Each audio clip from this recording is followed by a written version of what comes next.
Nasa mahina hanggang katamtamang El Nino ang posibleng maranasan sa bansa ayon sa Pag-asa. May paalala naman ang hensya sa publiko para maibsan ang epekto nito. Yan ang ulat ni Rod Lagusan.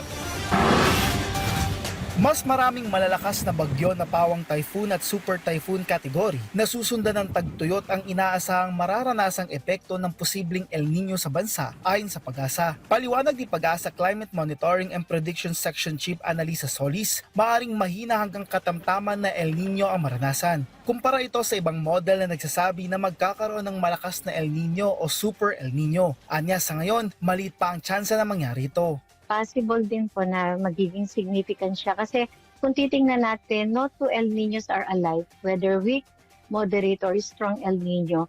Yung characteristics kasi ng ating mga bagyo during El Nino ay mostly of typhoon and super typhoon category. So ibig sabihin, kahit hindi yan maging strong El Nino, weak or moderate, ganun pa rin po yung karakteristik ng ating bagyo. Ito'y lalo na sa panahon ng habagat kung saan naglalandfall o tumatama sa kalupaan ang mga bagyo. Kaugnay nito, inaasahan na may mga lugar na makakaranas ng matitinding pag-ulan.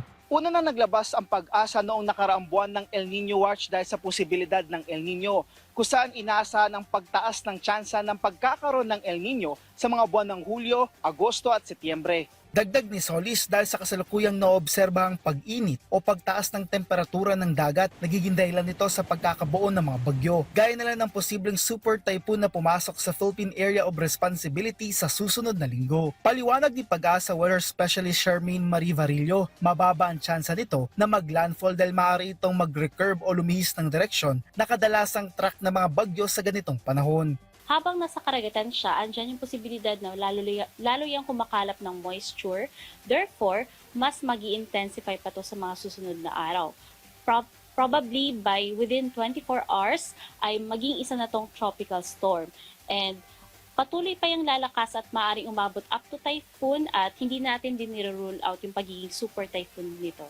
Ayon sa Pag-asa, isang bagyo lang ang inaasahan para sa buwan ng Abril. Rod Lagusad para sa Pambansang TV sa Bagong Pilipinas.